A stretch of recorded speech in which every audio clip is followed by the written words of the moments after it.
for a conservative Republican speech about the importance of living by what are wrongly called middle-class values and should be called basic American values. And again, everybody stood up and clapped. If you closed your eyes, you wouldn't know if he was black or white or young or old or anything else. He told those kids, you're blowing your opportunity. And yes, there may be good reasons. You may have a good excuse. The gangs may have money. People may give you free dope. You're about to kill yourself and destroy America's future. Don't do this. You owe it to them to make the most of this life. He gave a speech in the climate of the current time that young politicians like Jim Guy and I would have had our time pulling off. But it seemed normal because the job of an ordinary American who had a public voice was to form a more perfect union. And he knew it. And old Jeffrey and I have had a remarkable relationship over the last, however long it was, since 1977, 34 years. Ups and downs. We've had brutal fights and honest arguments and helped each other in times of need and picked each other up. But he got me that first step. Because he wasn't worried about his position, he was worried about those people that were in that audience and what kind of life they would have. So, before you leave here, go look at the film. Look at these people one more time, the life they had. And while everything has changed, not that much has changed. In places that don't have prosperity and freedom, the job is to build systems. So those magnificent people in the streets in Cairo that we saw interviewed, kids were impressed with them.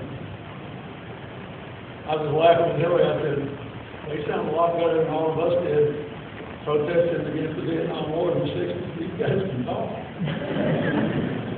It was really impressive. But now they have to go from bringing down an order they didn't like to building one they will like living with. And if they will like living with even the people in charge of this agreement, they have to build their version of a more perfect union. They have to build systems. The challenge in America and every other country that's done well is that you have to stay in the business of constant change. And sometimes it's harder to reform the one you've got than it is to build one from scratch. It's kind of like if you do home repairs, you can't swear it'd be cheaper to build a house from the ground up. I just got down to another round of that, I know. But it's a serious analogy. America needed to reform its healthcare system.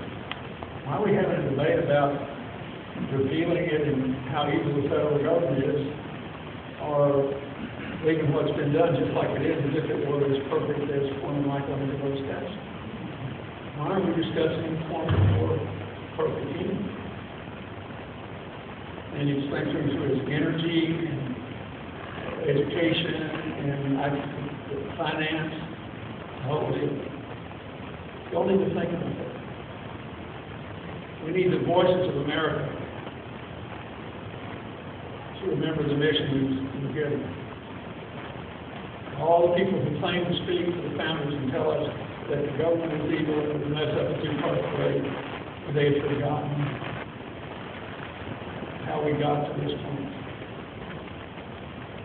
So, listen to President Eisenhower one more time when you go.